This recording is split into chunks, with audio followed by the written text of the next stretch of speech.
ونعوذ بالله من شرور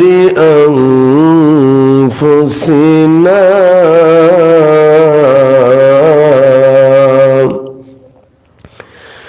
ومن سيئات أعمالنا من يهد الله فهو المهتدي ومن يضلل فلن تجد له وليا مرشدا ونشهد أن لا إله إلا الله نصيب করুন সোনার মদিনা আপনার হাবিবকে বারবার না দেখাইয়া মৌলা কবর দেশে নিবেন না আল্লাহুম্মা সাইয়্যিদিনা মাওলানা মুহাম্মদ ওয়া আলা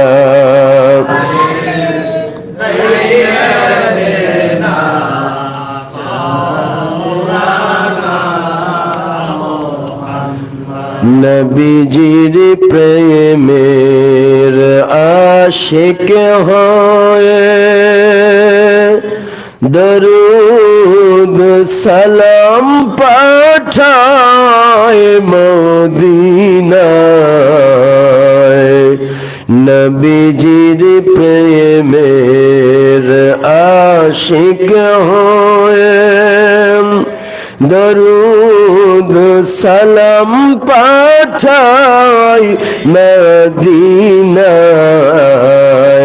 নবীজি গো এই ওসিলায় হাশরেতে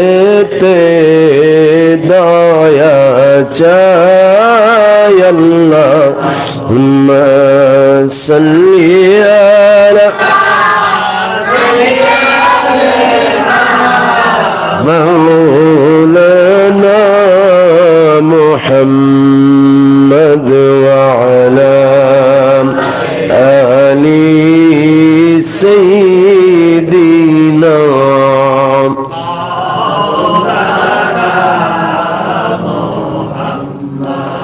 সম্মানিত উপস্থিতি মুমিন মুসলমান আল্লাহর প্রিয় বান্দাগণ, শুকরিয়া করছে এই মালিকের যিনি দয়া পরবশ হয়ে আল্লাহর সন্তুষ্টির জন্য আল্লাহর ঘর মসজিদে আসার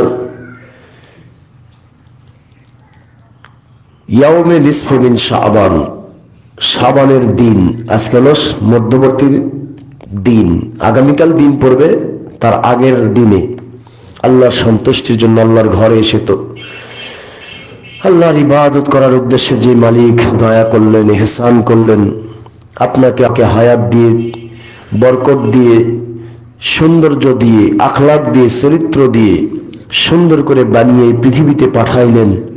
পাঠিয়ে আপনাকে আমাকে দয়া করে খাওয়াচ্ছেন, পড়াচ্ছেন, আমাদেরকে বিভিন্ন জায়গায় আল্লাহ পাক সহযোগিতা করছেন। ওই মালিকের সামনে লাখ কোটি শুকরিয়া। সবাই বলে আলহামদুলিল্লাহ। আল্লাহর দয়া ছাড়া, আল্লাহর সহযোগিতা ছাড়া আপনি আমি এক মুহূর্তও চলতে পারবো না। আল্লাহর দয়ার উপরে আমরা নির্ভরশীল। আজকে বিশ্বের সবচেয়ে বড় খারাপ দিন যাচ্ছে, বিশ্বাস হয়? একদিকে বিশ্বের সবচেয়ে বড় শ্রেষ্ঠ দিন, হাদিসের ভাষা মিশকাত শরীফের 120 পৃষ্ঠার হাদিস, আল্লাহর হাবিব বলেন, ইন্না সাইয়্যিদুল ইয়াউম ইয়াউমুল জুমআ, জুমার দিন সমস্ত দিনের নেতা, সমস্ত দিনের সরদার। আর ওই দিনে পড়ছে আজকে সবচেয়ে বিশ্বের বড় বেহায়া দিন। শহরে গেলে এগুলো অবশ্য, তবে আজকে শবে বরাতের ইমেজে মানুষ অনেকটাই ভুলে গেছে, তবে বেহায়া শহরের বেহায়াগুলো এখনো ভোলে। অর্থাৎ 14ই ফেব্রুয়ারি বিশ্ব শয়তানি দিবস। আল্লাহ পাক ওখান থেকে যে মাহরুম করে আমাদেরকে পবিত্র শবে বরাত দিয়ে ওটাকে ভুলিয়ে রেখে আল্লাহ আমাদেরকে উত্তম একটা ইবাদত করার জন্য আজকের দিনটাকে কবুল করেছেন। সবাই আলহামদুলিল্লাহ।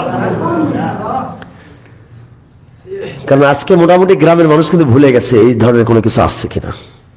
তো শহরের মানুষ এগুলো মনে রাখছে এখন, কারণ শহরের যত বড় শয়তান থাকে শহরে, আল্লাহওয়ালাও থাকে, ভালো থাকে তত ওখানে। কিন্তু শয়তানের প্রভাবটা বেশি, শয়তানের প্রভাবটা, কারণ একটা সমাজের ভিতরে ধরেন আপনাদের সমাজে ধরেন 5,000 লোক, এই সমাজটাকে নষ্ট করতে বেশি লোকের প্রয়োজন নাই, মাত্র 1টা থেকে 2টা লোকই যথেষ্ট। কি ঠিক না কথাটা? কারণ একটা সমাজ নষ্ট করতে যখন 2টা লোকেরই যথেষ্ট, তো শয়তান তো বেশি লাগে না, একটাই যথেষ্ট। আল্লাহ পাক আপনাদেরকে আমাকে শয়তানি থেকে হেফাজত করেছেন, এই জন্য আবারও কালিমাত শুকর সবাই বলে আলহামদুলিল্লাহ। দরুদ সালাম পড়ছি দু জাহানের সৈয়দ সৈয়দুল মুরসালিন ইমাম আল মুরসালিন খাতামুন নবিয়্যিন নূর নবী হায়াতুন নবী রাহমাতুল লিল আলামিনের শানে সকলে পড়ি সাল্লাল্লাহু আলাইহি ওয়াসাল্লাম। যেই নবীর ওসিলায় আমরা আজকে একটা গুরুত্বপূর্ণ রাতের দিকে আমরা ধাবিত হচ্ছি। আল্লাহ আমাদেরকে এই রাতের পরিপূর্ণ ফায়দা ফুজুয়াত হাসিল করার তৌফিক দান করুন সবাই বলে আমিন। এই রাতের নাম আমরা সবাই জানি লাইলাতুল বরাত, যেটাকে আমরা শবে বরাত বলি। সব শব্দটা ফার্সি, যেটাকে আরবিতে বলা হয় লাইল। লাইলাতুল মানে রাত, শবে মানে রাত, বরাত মানে ভাগ্য। বরাত শব্দটা আরবি এবং ফার্সি 2 জায়গাতেই ব্যবহার হয়। বরাত মানে হলো ভাগ্য, রজনী, যে রজনীতে আল্লাহ পাক মানুষের ভাগ্য নির্ধারণ করেন। এ রাতের নাম শবে বরাত হিসেবে আমাদের বাংলাদেশে প্রচলিত, কিন্তু বিশ্বের অন্যান্য দেশে অনেক নাম আছে, যেগুলো আরবি ভাষী মানুষ তারা এটাকে 4টা নামে উপস্থাপন করছে। কয়টা? কেউ কেউ বলছে লাইলাতুর রহমা, লাইলাতুস সাক, লাইলাতুদ দাক। এরপরে ডাইরেক্ট কেতাবের উদ্ধৃতি দিয়ে আছে যে তাফসিরে কাবিরের ভিতরে ইমাম ফখরুদ্দিন রাজি রহমতুল্লাহি আলাইহি 27তম খণ্ডের 653 পৃষ্ঠা এবং তাফসিরে সাবি 4th খণ্ড 55 পৃষ্ঠা, তাফসিরে রুহুল মাআনি আল্লামা আলুসি রহমতুল্লাহ আলাইহি লিখিত 25তম খণ্ডের 147 পৃষ্ঠার ভিতরে তিনি লিখেছেন ইন্না লাইলাতুন নিসফি মিন শাবান লাহা 4 আসমা। নিশ্চয়ই লাইলাতুল শাবানের নাম হলো, অর্থাৎ শবে মেরাজের যেটা আমরা বলি, শবে বরাতের যেটা বলি লাইলাতুন নিসফি মিন শাবান, এটা হলো আরবি ভাষা মূলত। এটাকে 4টি নামে নামকরণ করা হয়েছে, আরবা আসমা, আরবাতু আসমা, 4টি নামে নামকরণ করা হয়েছে। 1 নম্বর কি লাইলাতুল মুবারাকা, যেটাকে কোরআনের ভাষা বলা হয় লাইলাতুল মুবারাকা। 2 নম্বর লাইলাতুল বরাত, যেটাকে আমরা লাইলাতুল বরাত নামে চিনি। কেউ কেউ বলেছে লাইলাতুস সাক, আবার কেউ কেউ বলেছে লাইলাতুল রহমা, রহমতের রাত। প্রত্যেকটার পিছনে হাদিস এবং কোরআনের ইবারত আছে, সত্য তো আছে। লাইলাতুস সাক, সাক মানে নিজেকে পবিত্র করার রাত, ঠিক আছে। আর রহমত মানে রহমতের রাত, বরাত মানে ভাগ্য রজনী, মুবারাকা মানে বরকতময় এক রজনী। সুবহানাল্লাহ। যেদিক থেকে যান এই রাত্রির গুরুত্ব আল্লাহ পাকের কাছে আছে না নাই? এখন আমি এতদিন একটু বই দেখে দেখে না দেখে বলছি, তো অনেকের হয়তো মনে হয় যে হুজুর ভুলই কয় না শুদ্ধ কয়, অনেকের মনের ভেতর প্রশ্ন থাকে। আসলে চেষ্টা করি সর্বোচ্চ শুদ্ধটা সহিটা জানিয়ে দেওয়ার, সর্বোচ্চ। এতে ইবারতগত যদি কোনো ভুলও হয়ে যায় আল্লাহর কাছে মাফ চাই, কিন্তু চেষ্টা করি সঠিকটা সর্বোচ্চ জিসটা বের করে দিয়ে এসে আপনাদেরকে জানিয়ে দেওয়ার। আর একটা কথা মনে রাখবেন, মুখস্থ বিদ্যা এক জিনিস, পড়াশোনার বিদ্যা আলাদা জিনিস।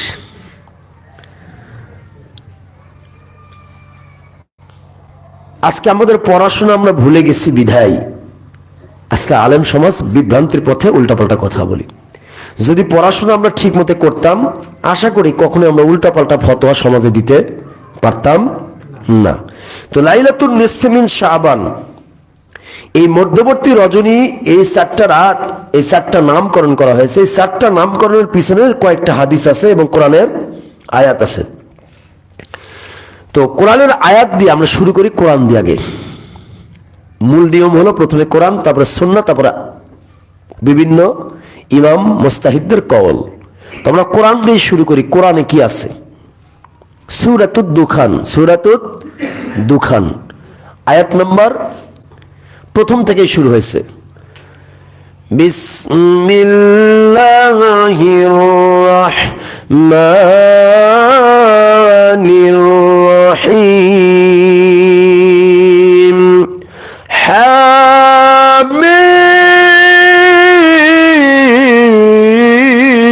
হামিম ওয়াল কিতাবিল মুবিন।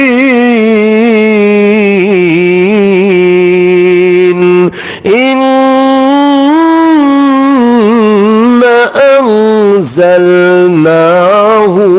ফি লাইলাতুম মুবারাকাতিন ইন্না কুন্না মুনজিলিন ফিহা ইয়াফরাকু কুল্লু আমরিন হাকীম।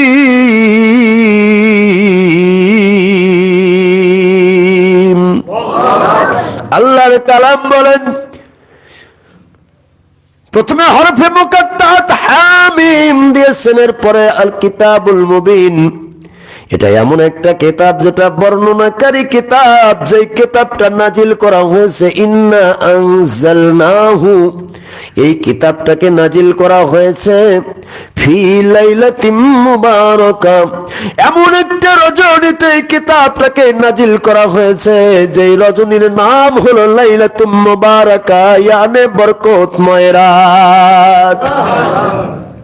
এখন বলতে পারেন, হুজুর আমরা তো জানি ইন্না আনজালনাহু ফি লাইলাতিল কদর, আমরা তাই জানি না? নিশ্চয়ই কোরআনকে নাজিল করা হয়েছে, এটাও কোরআনের আয়াত। লাইলাতুল মুবারাকা, এটাও কোরআনের আয়াত। তবে অনেকেই এই আয়াতের ব্যাখ্যা করতে গিয়ে লাইলাতুল কদরকেই বেশি উল্লেখ করেছেন। ইবনে আব্বাস রাদিয়াল্লাহু আনহু কদরকেই উল্লেখ করেছেন, কিন্তু কিছু কিছু সাহাবী এটাকে লাইলাতুল বারাকাত অর্থাৎ লাইলাতুল নিসফে মিন শাবানকে উল্লেখ করেছেন। সুবহানাল্লাহ। তার কারণগুলো আমি একটার পর একটা ইনশাআল্লাহ বলবো। আজকে একটু সময় হয়তো বেশি যেতে পারে, আপনার কি যদি শুনতে চান তাহলে বলবো, আর যদি না হয় তাহলে আমি ডেটটা জমা শুরু করে দেবো। কারণ কোত্থেকে আসলো, আসলে কেন হুজুররা উল্টা পাল্টা বলে, আসলে কি কোন জায়গাতে ভেজালটা কোথায়? কারণ তাফসির হাদিস মূল এরা ঘাটে না। ওই এক মুরব্বী ফতোয়া দিছে, ওই মুরব্বীর ফতোয়া নিয়ে চিন্তা ভাবনা করে এসে বলে দিচ্ছে। তা আমি দলিল ভিত্তিক কথাগুলো বলে দিচ্ছি, কাজে লাগবে। তো লাইলাতুল মুবারাকা, এই লাইলাতুল মুবারাকাতে আমার আল্লাহ কোরআন শরীফ নাজিল করলেন। এখন লাইলাতুল কদরেও কোরআন নাজিল হলো, মুবারাকাতেও। এখন মুবারাকা বলতে আমরা শবে বরাতকে ধরছি, তাহলে শবে বরাতে কেমনে নাজিল হলো? এর প্রশ্ন নয়। তো এই প্রশ্নের উত্তরটা দিয়েছেন রাসূলের এক সাহাবী হযরত আব্বাস রাদিয়াল্লাহু, আব্দুল্লাহ ইবনে আব্বাস রাদিয়াল্লাহু তাআলা। ক্বালা আব্দুল্লাহ ইবনে আব্বাস ওয়াগাইরাহু আনজালাল্লাহু কুরআনাল জামিউল ওয়াহিদা মিন লাওহিল মাহফুজ ইলা বাইতিল ইজ্জা মিনাস সামাঈদ দুনিয়া সুম্মা নাজালা মুফassalan في حاسب الواقع في 23 سنة على رسول الله صلى الله عليه وسلم। উনি বলতেছেন যে হযরত আব্বাস রাদিয়াল্লাহু বলেন, আল্লাহ তাআলা একসাথে কোরআনকে নাজিল করেছেন লাওহে মাহফুজের ভিতরে। সুবহানাল্লাহ। একসাথে, খুব ভালো করে খেয়াল করবেন, একসাথে নাজিল করছেন কোরআনটা। কোথায়? লাওহে মাহফুজে। কোথায়? বাইতুল ইজ্জা নামক স্থানে। সুবহানাল্লাহ। আর এরপরে সুম্মা নাজালা মুফাসসালান, অতঃপর তিনি ধীরে ধীরে ধীরে ধীরে ধীরে ধীরে, সুম্মা অতঃপর। সুম্মা শব্দটা যখন আসে আরবি ব্যাকরণের কায়দা, একটার পর একটা পর্যায়ক্রমে ধারাবাহিকভাবে সেটাকে বোঝায়। সুবহানাল্লাহ। আর যে ফার্স্ট তো তাহলে একসাথে বোঝাতো, তাহলে ফাটা আসেনি কেন, সুম্মা আসছে। পর্যায়ক্রমে যে কোরআনটা নাজিল হয়েছে সেটা হয়েছে কখন? ওয়াকাই ফি সালাসা ইশরিনা সানাতান, অর্থাৎ প্রায় 23 বছর ধরে রসুলের উপর নাজিল করা হয়েছে। সুবহানাল্লাহ, ধারাবাহিকভাবে। আর এই ধারাবাহিকভাবে নাজিলের প্রথম যে কোরআন নাজিলের প্রথম অংশ যখন নাজিল করা হয়েছে সূরাতুল আলাকের 1 থেকে 5 নম্বর আয়াত, এই আয়াতটা নাজিল করা হয়েছে প্রথম পৃথিবীর জমিনে, সেটা ছিল লাইলাতুল কদরের রাতে। কথা কি বুঝে আসছে? ক্লিয়ার? সাহাবীর ইবারত, আমার কথা কিন্তু বলছি না। আব্দুল্লাহ ইবনে আব্বাস রাদিয়াল্লাহু তাআলাকে বলা হয় রাইসুল মুফাসসিরিন, যিনি সমস্ত মুফাসসিরের মাথার তাজ। আমার রাসূলের চাচাতো ভাই হযরত আব্বাস রাদিয়াল্লাহু তাআলার ছেলে। সুবহানাল্লাহ বলবেন। সমস্ত মুফাসসিরগণ ওনার কাছে গিয়ে চুপ, কারণ উনি যা ব্যাখ্যা করেছেন তার উপর আর কেউ ব্যাখ্যা করতেন না, কারণ ওনাকে আমার রাসূল নিজেই বলেছেন রাইসুল মুফাসসিরিন, সমস্ত মুফাসসিরের মাথার তাজ। আর রাইসুল ফকিহ হল হযরত আব্দুল্লাহ ইবনে মাসউদ রাদিয়াল্লাহু তাআলা আনহু। এজন্য মাসউদ রাদিয়াল্লাহু তাআলা, আমরা ফিকহ শাস্ত্রে বেশিরভাগ ফিকহ মানে ইমামে আযম আবু হানিফা রাহমাতুল্লাহ আলাইহি যে ফিকহ শাস্ত্র নিয়েছেন তার সবচেয়ে বেশি রাইসুল ফুকাহা হযরত আব্দুল্লাহ ইবনে মাসউদ রাদিয়াল্লাহু তাআলা। দুইটাই আব্দুল্লাহ, একটা আব্দুল্লাহ ইবনে মাসউদ আর একটা আব্দুল্লাহ ইবনে আব্বাস রাদিয়াল্লাহু তাআলা আনহু। তো ওনার তাফসীরের কথা আসছে। এবং কোরআন আংশিক করে নাজিল হয়েছে 23 বছরে, দীর্ঘ কোন রিওয়ায়েতে আছে 20 বছর। এই 20 আর 23 এর মধ্যে একটা পার্থক্য আছে, কারণ দীর্ঘ 3 বছর কোরআন শরীফ অবতীর্ণ বন্ধ ছিল। এজন্য কোন মুফাসসিরগণ লিখেছেন 20 বছর, আবার কোন মুফাসসির ওইটাকেও ধরে 23 বছরই ধরে ফেলেছেন। কথা কি বুঝে আসছে? অর্থাৎ প্রথম 3 বছর কোরআন নাজিল বন্ধ ছিল, প্রথম আসার পরে আর 3 বছর কোরআনের কোনো অংশ আসে নাই। পরবর্তীতে আবার 3 বছর পর থেকে কোরআনের পরিপূর্ণ অংশ আসা শুরু হয়েছে। তো যাই হোক, তাহলে কোরআন পরিপূর্ণ নাজিল হয়েছে কোথায়? বাল হুয়া কুরআনুম মাজিদ ফি লাউহিব মাহফুজ। এই লাউহে মাহফুজের বাইতুল ইজ্জা নামক স্থানে একবারে কোরআনটা পরিপূর্ণ নাজিল করা হয়েছে। যেই রাত, সেই রাতের নাম হলো লাইলাতুল বরাত। কথা কি বুঝে আসছে? সেটাকে আমরা সবে বরাত বলি। আর পবিত্র কোরআনটা পৃথিবীর জমিনে প্রথম অবতীর্ণ হয়েছে, সেটা হলো লাইলাতুল কদরের রাত্রে হেরা পর্বতের গুহায় রাসূল সাল্লাল্লাহু আলাইহি ওয়াসাল্লামের উপরে সূরা আলাকের 5 আয়াত। কথাটা কি এবার ক্লিয়ার হয়েছে? কোরআন শরীফ কোনো ভুল করেনি, ভুল আমরা বুঝি। কথা কি বুঝছেন বাবারা? এবার আসেন, আমরা যেটা বলতে চাচ্ছি সেটা হলো এই রাতকে কেন ভাগ্য রজনী বলা হয়? শবে বরাত বলা হলো বা ভাগ্য রজনী কেন বলা হলো? কারণ আল্লাহ কোরআন শরীফের এই আয়াতের পরেই, লাইলাতুল মুবারাকা শব্দের পরে ইন্না কুন্না মুনজিরিন, এরপরে আমার আল্লাহ বলতেছেন ফিহা ইফরাকু কুল্লু আমরিন হাকিম। এই রজনীতে আমার রব্বুল আলামিন অনেক কিছু বিষয় স্থিরীকৃত করেন, অনেক কিছু নির্ধারণ করেন, অনেক কিছু আমার আল্লাহ এই রাত্রিতে নবায়ন করেন। সুবহানাল্লাহ। যেমন এই মসজিদের কমিটি আছে না, এর একটা রেজুলেশন আছে না? আছে তো।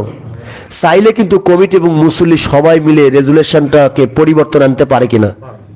তা ভাগ্য লিখছে কে? আল্লাহ। ওই আল্লাহ পাক এই রজনীতে ভাগ্য মানুষের আবার নতুন করে 50,000 বছর আগে, পৃথিবী সৃষ্টিরও, মানব সৃষ্টিরও 50,000 লক্ষ বছর আগে আমার আল্লাহ ভাগ্য লিপিবদ্ধ করেছেন। এজন্য অনেকে বলে ভাগ্যের কোনো পরিবর্তন নাই। এ কথাটা ভুল, কথাটা ভুল। ভাগ্যেরও পরিবর্তন আছে, কে বলছে নাই? আমার নবীজি ডাইরেক্ট মিশকাত শরীফের হাদিসে বলেছেন লা ইয়ারুদ্দু তাকদীরান ইল্লা বিদুআ। এমন এমন আল্লাহ ওয়ালা আছে যাদের দোয়া আমার আল্লাহ ফেরত দিতে লজ্জা পায়, যাদের দোয়ার বরকতে আমার আল্লাহ ভাগ্য পর্যন্ত পরিবর্তন করে দেন। কে বলছে ভাগ্য পরিবর্তন হয় না? ভাগ্য পরিবর্তন হয়, তবে সেটা সৎ কাজের মধ্য দিয়া। নেক কাজ করবেন, ভাগ্য আপনার হায়াতের তৈবা বেড়ে যাবে। আর আপনার গুনার কাজ যত করবেন, হায়াতের পুঞ্জি তত কমে আসবে। সাবধান। তো যাই হোক, এই রাত্রিতে আমার আল্লাহ অনেক কিছু কি করেন? নির্ধারণ করেন। এই বিষয়ে হযরত রাসূল পাক সাল্লাল্লাহু আলাইহি ওয়াসাল্লামের একটা দাইলামি শরীফের ভিতরে একটা হাদিস আসছে। ইমাম দাইলামি রাহমাতুল্লাহ আলাইহি বর্ণনা করেছেন হযরত আবু হুরায়রা রাদিয়াল্লাহু তাআলা আনহু থেকে, এবং আম্মা জান আয়েশা সিদ্দিকা রাদিয়াল্লাহু তাআলা আনহা থেকে একটা হাদিস আসছে, যে হাদিসের ইবারতটা এসেছে কোথায়?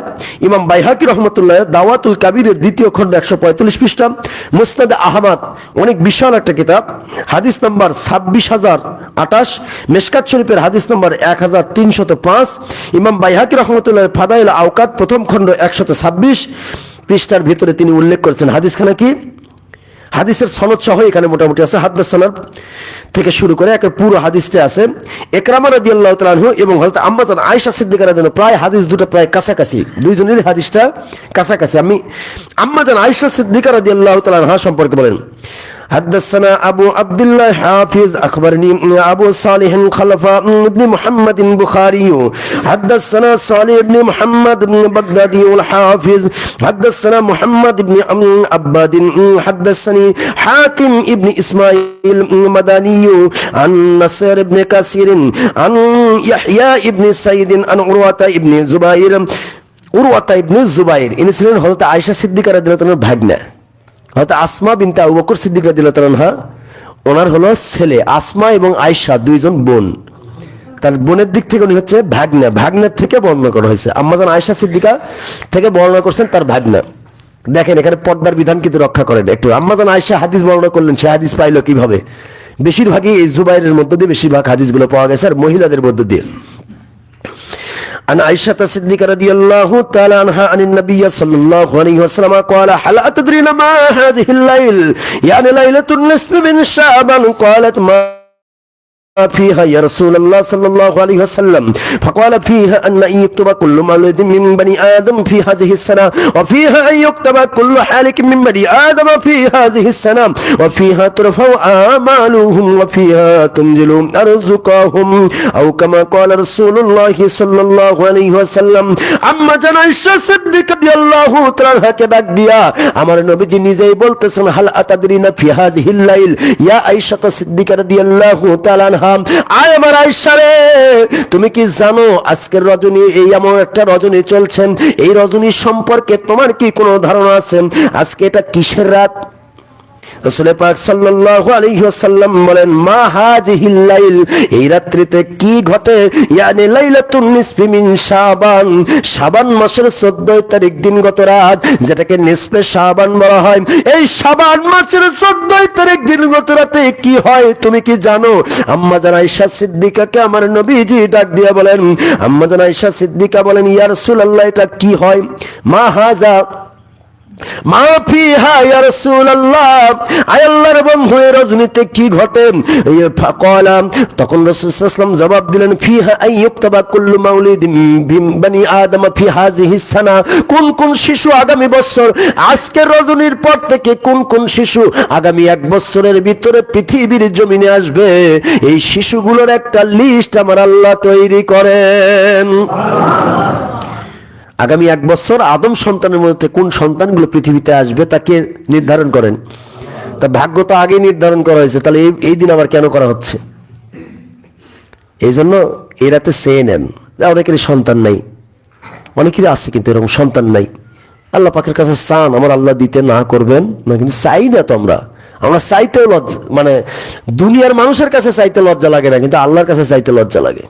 যিনি দেনেওয়ালা তার কাছে আমরা চাই না, আর যিনি ওসিলা তার কাছে আমরা সারাদিন চাই। দেয় কে? আপনি ধরেন একটা কামলা দিচ্ছেন, ওই কামলার টাকাটাও দেয় কে? আল্লাহ দেয়, কিন্তু একজন ওসিলার মধ্যে দেয়। কিন্তু ওসিলার কাছে আমরা চাইতে পারি, কিন্তু আল্লাহর কাছে চাইতে বড় লজ্জা লাগে। আল্লাহর কাছে চান, এই রাতটা চাওয়ার রাত। এবার আল্লাহর হাবিব আবার বলেন ওয়াফিহা আইয়ুক্তাবা কুল্লু হালিকিম মিন বনি আদম ফি হাযিহিস সানাম, এ আয়েশা আদম সন্তানের কে কে মারা যাবে আগামী এক বছরে, এই রজনীতে আমার আল্লাহ তাও লিপিবদ্ধ করেন। এই জন্য আমার নবী বললেন রে আমার উম্মতেরা, তোমরা রজব এবং শাবান মাসে একটি দোয়া করো, আল্লাহুম্মা বারিক লানা ফি রজব ওয়া শাবান ওয়া বাল্লিগনা রমাদান, আয় আমার আল্লাহ রজব এবং শাবান মাসে আমাদেরকে বরকত দেন এবং রমজানুল মুবারক পর্যন্ত আমাদের হায়াতকে বাড়িয়ে দেন। তার মানে বোঝা যায় হায়াতও বাড়ে, কিন্তু আমরা অবৈধভাবে চাই, বৈধভাবে চাইতে হবে।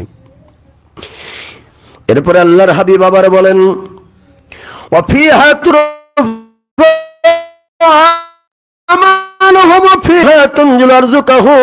এই রাত্রিতে আমার আল্লাহ আমল সমূহ বান্দার এক বছরের নেক আমল সমূহ আমার আল্লাহ উপরের দিকে তুলে নেন, অর্থাৎ কবুল করে নেন।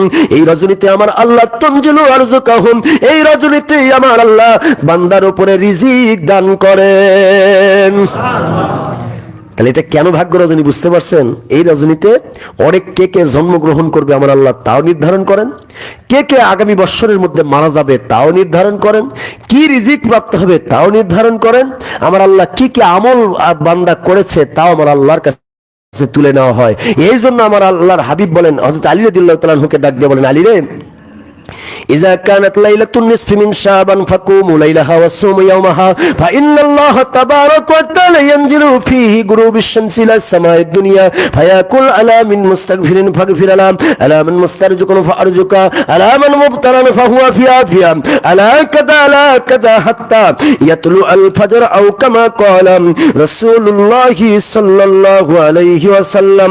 আল্লাহর হাবিব বলেন, আমার উম্মতেরা রে, এ আলী তুমি সারা জগতের মানুষকে ঘোষণা দাও, ইজা কানাত লাইলাতুন নিসফি মিন শাবান, যখনই শাবান মাসের অর্ধ রজনী তোমাদের কাছে চলে আসেন, ফাকুমু লাইলাহা, তোমরা রাত্রি বেলা জাগরণ করে করে আল্লাহর কাছে ইবাদত করো, ওয়াসুমু ইয়াওমাহা, তোমরা দিনের বেলা রোজা রাখো।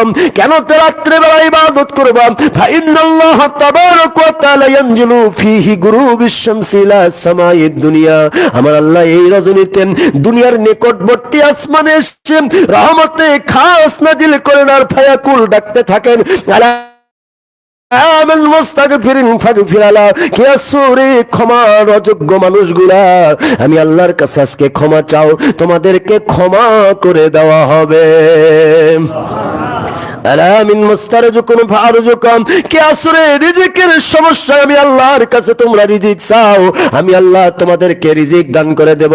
আলামিন মুবতালান ফাহুয়া ফিয়া, কে আসরে বিপদের মধ্যে আমি আল্লাহর কাছে বিপদ থেকে মুশকিল থেকে আসানি চাও, আমি আল্লাহ তোমাদেরকে বিপদ মুক্ত করে দিয়া তোমাদেরকে উন্নত জীবন দান করব। এভাবে আমার আল্লাহ ডাকতেই থাকেন আলা কাযা, আমার আল্লাহ ডাকতেই থাকেন হাত্তা ইয়াতলু আল ফাজর, ফজরের রক্ত না আসা পর্যন্ত আমার আল্লাহ ডাকতেই থাকেন। আমার নবী বলতেছেন, আমার আল্লাহ ডাকতে থাকেন আর আমরা ফতোয়া দিলাম, আপনারা ঘুমাতে থাকেন। এ শবে বরাত বলে কিছু নাই, শবে বরাতের দরকার কি? এগুলো আবার পাইলো কই? কত কথা। আল্লাহ আমাদেরকে হেফাজত করুক, সবাই বলে আমিন। এই হাদিসটা কোথায় আছে? এই হাদিসটা অনেকগুলো কিতাবের ভিতরে আছে। সুনান ইবনে মাজাহ 99 পৃষ্ঠা হাদিস নম্বর 1388, ইমাম বাইহাকি শুআবুল ইমাম 3য় খণ্ড 1402 নম্বর হাদিস, 1402 পৃষ্ঠা হাদিস নম্বর 3555 নম্বর হাদিস, আমাল ইবনে বাশারানে 703 পৃষ্ঠা, মিশকাত শরীফের 115 পৃষ্ঠার হাদিস নম্বর 1308, ইমাম আইনি উমদাতুল করি শরহে বুখারীর শরহ গ্রন্থ 11তম খণ্ড 82 পৃষ্ঠা, ইমাম মুনজিরি আত-তারগিব ওয়াত-তারহিব হাদিস নম্বর 1550, ইমাম বাইহাকি ফাদাইল আওকাত হাদিস নম্বর 24, ইমাম সুয়ুতি ফাতহুল কাবির হাদিস নম্বর 1418 এবং কানজুল উম্মাল হাদিস নম্বর 35177 নম্বর হাদিস, মাদারিজুন নবুওয়াতের প্রথম খণ্ড, মেরকাত শরহে মিশকাত 3য় খণ্ড 349 পৃষ্ঠা, তাফসিরে কুরতুবী 16তম খণ্ড 101 পৃষ্ঠা, তাফসিরে রুহুল মাআনি 25তম খণ্ড 149 পৃষ্ঠা সহ প্রায় 60টি হাদিসের কিতাবের ভিতরে হাদিসটা আসছে। এরা হাদিস খুঁজে পায় না, আবার কয়েকগুলো জাল উল্টাপাল্টা কথাবার্তা। তা আপনি কিছু পাইছেন বিষয়টা? হাদিস কি পাইছেন আপনি? শবে বরাতের আমলের হাদিস পাইছেন? এখন আমলটা কি করবেন আমি পরে বাকি কথা পরে বলতেছি। আমলগুলো কি করবেন এটাও জানা দরকার, কারণ পরে ভুলে যাবো মনে হয়েছে। 1 নম্বর আমল, আপনি মাগরিবের নামাজের পর থেকে, মাগরিব থেকে যেহেতু শুরু হয়, মাগরিবের নামাজ পড়ে সুন্নত নামাজ নফল হয়ে যাওয়ার পর আপনি 6 রাকাত নফল আওয়াবিনের নামাজ পড়বেন। কয় রাকাত? প্রতি রাকাতে সূরা ফাতিহার পর সূরা ইখলাস 3 বার করে। আওয়াবিন এটা স্বাভাবিক ক্ষেত্রে সবসময় পড়া যায়, কিন্তু আজকে পড়বেন, আল্লাহ পাক যেন মাফ করে দেন। তবে অনেকেই বলে সারা বছর আমল নাই, আজকে সিএনজির মধ্যে বলতেছে, কিছু বলি না, আসলে তর্ক বিতর্ক ভালো লাগে না। সিএনজির মধ্যে ডাইরেক্ট সিএনজি আলা বলতেছে, মোকামতলারই এক ভাই চিনি পরিচিত, বলছে সারা বছর আমল নাই, আজকে সব লাফালাফি শুরু করছে। নাউজুবিল্লাহ বলেন। আচ্ছা, কোন আমল আপনার আমার নাজাতের কারণ, এটা কি আমরা জানি? তাহলে আপনারা বুখারী শরীফের হাদিস খুললেই পেয়ে যাবেন, বনী ইসরাইল কওমের একটা মহিলা বেশ্যাবৃত্তি করতো, খারাপ কাজ করতো, পতিতাগিরি করতো, কত পুরুষের যে সে চরিত্র নষ্ট করেছে, শুধুমাত্র একটা কুকুরকে পানি খাওয়ানোকে ওসিলা করে আমার আল্লাহ তাকে জান্নাত দিয়েছেন। একটা কুকুরকে পানি খাওয়ালে যে জান্নাত দেয়, আমার আল্লাহর কাছে যদি চাই আর মানুষকে যদি খাওয়ায়, কুকুর উন্নত না মানুষ উন্নত? আশরাফুল মাখলুকাতকে যদি খাওয়ায় তাহলে কেন আমার নাজাতের ওসিলা হতে পারে না? এই বুঝটা কেন ধরে না? সারা বছর নামাজ নাই, আজকে এসে খালি। আর এই কারো তো এই রাতটাও কবুল হয়ে এসে জান্নাতি হতে পারে, পারে না? তাহলে আমরা কি বলতেছি? আসলে কি আমরা মানুষকে আমলের দিকে ধাবিত করছি, না আসলে মানুষকে গুনার দিকে ধাবিত করছি? আরে বাবা, এই একটা রাতের আমলও যদি কবুল হয় 350 মতান্তরে 360 বছরের আমলের সমান। আমি কয়টা বলবো? হাদিস তো অসংখ্য। এর হাদিস বলে খুঁজে পায় না। 16টা সহিহ সনদের হাদিসই আছে, 16টা শবে বরাত সম্পর্কে বিভিন্ন কিতাবের ভিতরে। কিন্তু খুঁজে না পেলে কানাক তো আর কিছু শেখান যায় না। কানাক শেখান যায়? কানাক যদি বলেন দুধ কেমন, কয় সাদা। সাদা কেমন, কয় বকের লাগান। বক কেমন রে, কয় হাত এরকম করে দেখাইছে বক এইরকম। ওখানে হাতে হাতে করে চোরে গালাত বাজবে। আসলে দুধ গালাত বাজে? তাই আমাদের দেশ আছে কানা দিয়ে ভরে গেছে সমাজ। আল্লাহ এই কানাগুলোর থেকে আমাদেরকে হেফাজত করুক, সবাই বলে আমিন। তা আমল প্রথমে কি হবে? মাগরিবের নামাজের পর 6 রাকাত আওয়াবিনের নামাজ পড়বেন। প্রতি রাকাতে সূরা ফাতিহার পর সূরা ইখলাস 3 বার। এরপরে যতটুকু সম্ভব আল্লাহর জিকির ফিকির, তারপরে আপনি যতটুকু আমল করা সম্ভব ইস্তেগফার করবেন 100 বার, মিনিমাম 100 বার ইস্তেগফার করবেন। সুবহানাল্লাহ, আলহামদুলিল্লাহ, লা ইলাহা ইল্লাল্লাহু আল্লাহু আকবার 100 বার পড়বেন। এরপরে যে কোনো দরুদ শরীফ পড়বেন 100 বার। পড়ার পরে যতটুকু সম্ভব জিকির ফিকির করবেন। করে এশার নামাজের পর, এশার নামাজ পড়ে ইনশাআল্লাহ আমি এশার নামাজ এখানে পড়ার চেষ্টা করবো ইনশাআল্লাহ। নাকি মাগরিবে আসবো? মাগরিবে আসবো না, আপনারা যেভাবে চাই বলবেন। কারণ এতদিন খালি আমি আমার ইচ্ছা মতো চালাইছি। আপনাদের তো কিছু ইচ্ছা আছে, চিন্তা চেতনা আছে। পরে করবেন যে হুজুর খালি কারো কথা শোনে না। এটা আপনারা যেভাবে চাইবেন। আমি মাগরিব থেকে ফিরিয়ে আসছি, মোটামুটি যাবো না মুগরাত ইনশাআল্লাহ। এরপরে এশার পরে আমি জিকির পিকির বা মিলাদ ক্যাম্প যতটুকু সম্ভব আমাদের সামান্য কিছু আলোচনার মধ্য দিয়ে আমরা 9টা 9:30 মধ্যে ছেড়ে দেবো ইনশাআল্লাহ। আল্লাহ পাক যতখানি কবুল করবেন। আমাদের ইচ্ছা, আমরা চেষ্টা করবো, আল্লাহ পাক সাহায্য করবেন, সহজ করে দেবেন। কারণ এর মধ্যে আমরা বেঁচে থাকবো কি গ্যারান্টি আছে নাকি? তা আল্লাহ পাক আমাদেরকে হায়াতে তৈবা দান করুক, সবাই মিলে আমিন। এরপরে এশার নামাজের পর কিছু আলোচনা করব। যার যতদূর সম্ভব মানুষকে খাওয়ানো উত্তম ইবাদত। আপনি আপনার ইচ্ছা মতো, আপনার সবাই খালি হালুয়া রুটি করতে হবে এমনটি না। কিন্তু এটাকে অনেকে আবার বেদাত বলে ফেলছে, খালি আর হালুয়া রুটি করে। আর খালি হালুয়া রুটি হয়? পোলা হয় না, ক্ষীর হয় না, পায়েস হয় না, এরপরে জিলাপি হয় না, সরভাজা হয় না, তো অনেক কিছু, বিস্কিট হয়। তো খালি আর হালুয়া রুটির পিছনে লাগলো কেন? আমি বুঝি না। কারণ পোলার বিরুদ্ধে লাগলে আগেরও বিপদ আছে। আলু ঘাটে কি সুন্নত? কথা কয় না। আলু ঘাটি রসুল খাইছে? এটা বাংলাদেশের বগুড়া ছাড়া অন্যান্য ডিস্ট্রিক্ট আলু ঘাটি বোঝে না। অন্যান্য ডিস্ট্রিক্ট যারা বগুড়াতে কোনোদিন আসে নাই তারা আলু ঘাটি বোঝে না। তো সেটা তো আমরা নিয়মিত খাচ্ছি। মানে আলু ঘাটি এখন প্রিয় হয়ে গেছে, এমন প্রিয় হয়ে গেছে যে পিকনিক করে আলু ঘাটি খাই, ওরস করে আলু ঘাটি খাই, মিলাদ করে আলু ঘাটি খাই, যেটাই করি বাড়িতেও আলু ঘাটি খাই। ভালো লাগে, খাই, আলহামদুলিল্লাহ। হারাম তো আর না, জায়েজ তো। তো এগুলোর বিরুদ্ধে কেউ ফতোয়া দেয় না, কারণ এগুলো নবীর সুন্নাত, ডাইরেক্ট সুন্নাত নয়। আর ফতোয়াটা লাগাবে সুন্নাতের বিরুদ্ধে। হালুয়া এবং রুটি রসুলের খাস সুন্নাত, রসুলের খাস সুন্নাত। তো এত সময় নাই কয়টা আলোচনা করবো, প্রত্যেকটা বিষয়ের দলিল ভিত্তিক আলোচনা। বাজে কথা বলার সময় তো নয়, কিন্তু তারপর আজ অলরেডি সময় হয়ে যাচ্ছে। অনেকে আবার হয়তো রাগ করবেন যে হুজুর খালি সময় লেট করে নামাজ পড়ে। আমি আপনাদেরকে কিছু দেওয়ার চেষ্টা করি। নেন, পড়াশোনা করার তো অনেক সময় পান না। অনেকে হয়তো দেখা যাচ্ছে আরবি কিতাব পড়ারও মতো যোগ্যতা হয় না। আল্লাহ পাক কবুল করুক সবাইকে, আমি আশা করি, দোয়া করি। কিন্তু তারপর অনেকে পারেন না, অনেকে আরবি কোরআন শরীফই পড়তে পারে না। দোয়া করি আপনারা কোরআন শরীফটা শিখে নেবেন। কেন? পৃথিবীর কত শিক্ষা শিখতেছেন, শুধু কোরআন শরীফ বেশি না, 3 মাস যদি একটু নিয়মিত কেউ পড়ে, আশা করি কোরআনটা শেখা মুহূর্তের ভিতরে হয়ে যায়। এর সামনে রমজানুল মুবারক আসতেছে, চেষ্টা করেন না। কি এমন সমস্যা? একটা মাস, এতটুকু সময় আল্লাহর জন্য দেবেন না? এত বড় জান্নাত নেবেন আর আল্লাহর জন্য দেবেন না? তবে এই কথাগুলো বলবেন না যে ওই শবে বরাত করে কি হবে। কারণ কোন আমল আপনার আমার নাজাতের ওসিলা আমরা জানি না। একজন সারা জীবন উপরে ঢিপাচ্ছে, কিন্তু শেষ কান্দে গিয়ে একটা বিড়ালকে কষ্ট দেওয়ার জন্য, হাদিসের এবারত এটাই, ওই বনী ইসরাইলের মহিলার, সে একটা বিড়ালকে সামান্য কষ্ট দেওয়ার কারণে আমার আল্লাহ তাকে জাহান্নামের মধ্যে দাখিল করছে। নাউজুবিল্লাহ বলেন। তো কি এমন আমল করছি আমরা, তারই আবার এত বড়াই? মানে সারা আপনি খালি নামাজ পড়েন, তারই এতই বড়াই? ওই নামাজ কবুল হয়েছে কিনা সেটার গ্যারান্টি আছে নাকি? তো এগুলো বড়াই করা যাবে না। কারণ আপনার আমার ইবাদত যত বেশি করব আল্লাহ তত বেশি সন্তুষ্ট। যে কোনো ইবাদত আমার আল্লাহ তো ওসিলা বাহানা তালাশ করবেন, আমার আল্লাহ ওসিলা খুঁজবেন যে কোন ওসিলায় বান্দাকে মাফ করা যায়, কোন ওসিলায় মাফ করা যায়। তো সবে বরাতটা যদি আপনার আমার ওসিলা হয়ে যায়, তা আপনার আমার ক্ষতিটা কোথায়? কিন্তু আপনাদের ফতোয়া দিলেন, তার নিষেধটা কোথায়? তার নিষেধটা দেওয়া লাগবে। আল্লাহ বুঝার তৌফিক দিন সাহেবিল্লাহ আমিন।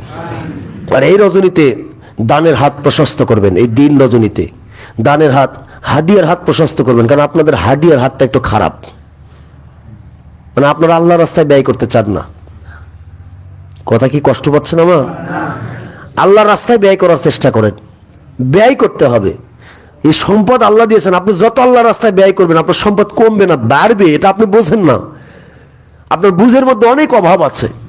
আপনি মনে করেন হয়তো 2 টাকা দিলেই মনে হয় কমে যাবে, না, কারণ ওটার ভিতরে বরকতের কারণে আপনার ওই 2 টাকার কারণে 200 গুণ আমার আল্লাহ বাড়িয়ে দিতে পারে। আপনি বোঝেন না, যেখানে রহমতের দরকার যে জায়গা থেকে সে জায়গাগুলোতে দেবেন। কষ্ট হচ্ছে বাবারা?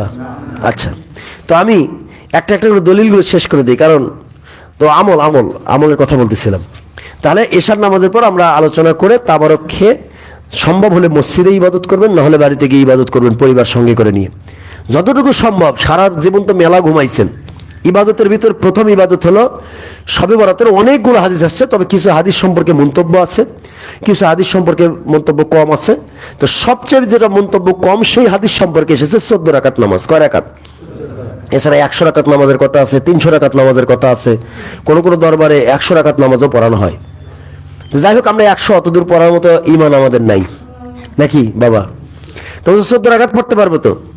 14 রাকাত 2 রাকাত করে নামাজ পড়বেন। প্রতি রাকাতে সূরা ফাতিহা একবার, সূরা ইখলাস 3 বার।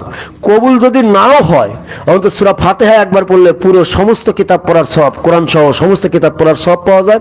সূরা ফাতিহা ইখলাস 3 বার পড়লে 1 খতম কোরআনের সওয়াব পাওয়া যায়। তাহলে 1 রাকাতের ভিতরে আপনি 2 খতম কোরআনের সওয়াব পাচ্ছেন। অন্তত 14 রাকাত পড়লে 28 খতম কোরআনের তো সওয়াব পাবেন। কিছু পান আর না পান, পাবেন তো? বিশ্বাস আছে তো? বিশ্বাসে বস্তু মিলে তর্কে বহুদূর। যত বিশ্বাস করবেন আল্লাহ পাক তত নিয়ামত দান করবেন। 14 রাকাত নামাজ পড়বেন, পড়ার পরে সূরা ফাতিহা পড়বেন 14 বার। কয়বার? এরপর সূরা ইখলাস 14 বার, সূরা ফালাক 14 বার, সূরা নাস 14 বার। অর্থাৎ আপনার সূরা ফাতিহা, এরপর 3 শেষের 3 কুল, সূরা ইখলাস, সূরা ফালাক, সূরা নাস 14 বার করে পড়ার পর আয়াতুল কুরসি পড়বেন একবার। সূরা তাওবার শেষের 2 আয়াত একবার। সূরা তাওবার শেষের 2 আয়াত কি? লাকাদ জাআকুম রাসূলুম মিন আনফুসিকুম, এটা থেকে রহিম পর্যন্ত এর 2 রাকাত। সূরা তাওবার শেষের 2 রাকাত, শেষের 2টা আয়াত একবার করে পড়বেন। আয়াতুল কুরসি একবার, শেষের 2 আয়াত, সূরা তাওবার শেষের 2 আয়াত একবার পড়ে আমার আল্লাহর কাছে দোয়া করবেন। এটা গেল হলো শবে বরাতের নির্দিষ্ট আমল। তবে নির্দিষ্ট নয়, আপনি চাইলে বেশিও পড়তে পারেন, কমও পড়তে, আপনার শারীরিক সুস্থতার উপরে। এরপরে আপনি সালাতুত তাসবিহের নামাজটা পড়বেন, কারণ সালাতুত তাসবিহ নামাজ জীবনে একবার হলেও পড়া উচিত।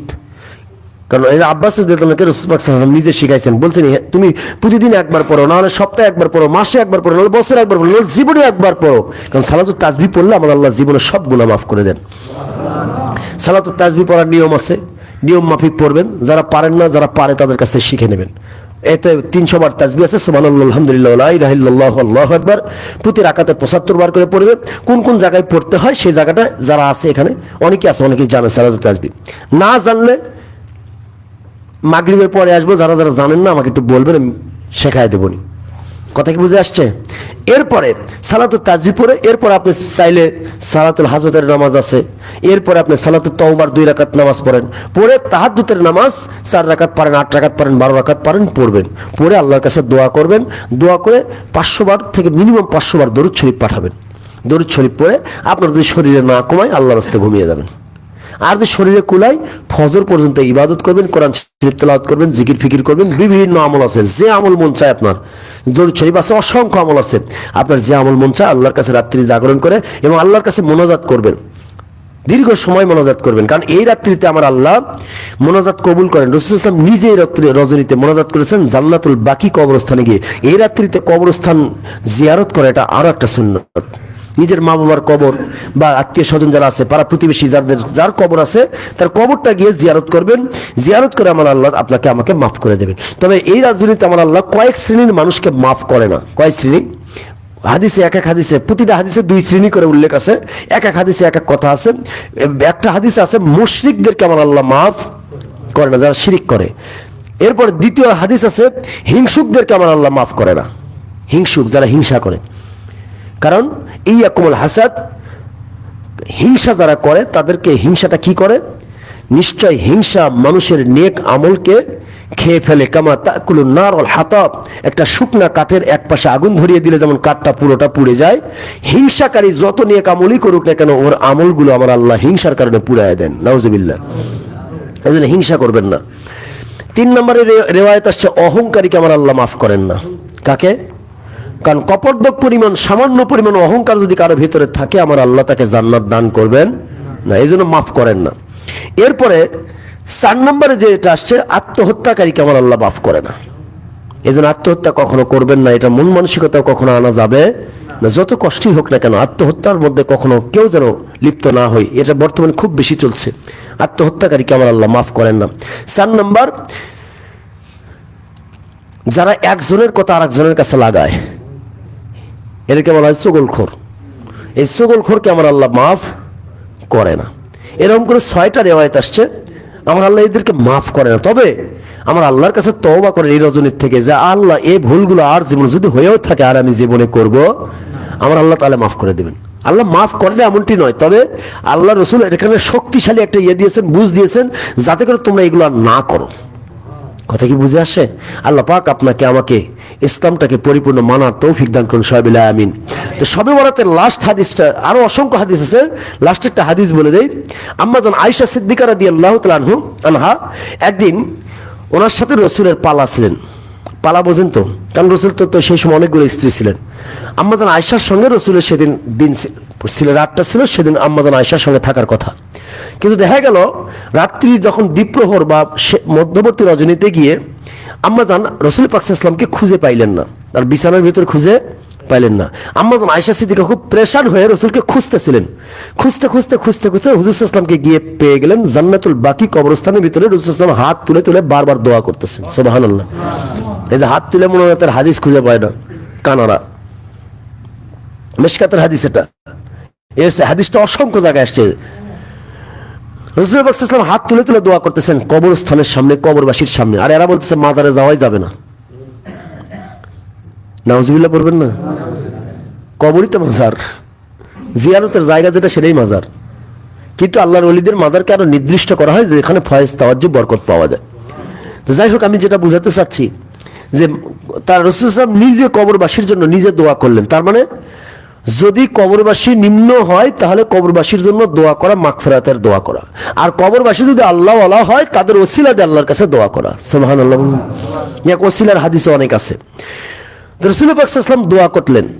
আম্মা জান আয়েশা সিদ্দিকাকে আল্লাহ রসুল দেখার পরে আম্মা জান আয়েশা সিদ্দিকাকে বললেন, আয়েশা রে, তো তুমি তুমি মানে হুজুর সাল্লাল্লাহু আলাইহি ওয়াসাল্লাম ভাষায় বলতেছেন যে হুজুর সাল্লাল্লাহু আলাইহি ওয়াসাল্লামকে আম্মা জান আয়েশা বলছেন, ইয়া রাসূলুল্লাহ, আমি আপনাকে অনেক কষ্ট করে খুঁজতেছিলাম, আমার মনে হচ্ছিল যে ভয় হচ্ছিল আপনি অন্য কোনো স্ত্রীর ঘরে গিয়েছেন কিনা।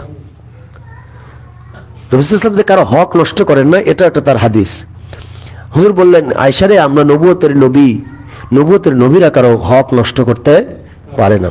তবে আয়েশা, আজকে এমন একটা রাত যাচ্ছে যেই রজনীতে আমার আল্লাহ রাব্বুল আলামিন উম্মতের ভিতর থেকে, মানুষের ভিতর থেকে আমার আল্লাহ অসংখ্য মানুষকে মাফ করে দেন। কত?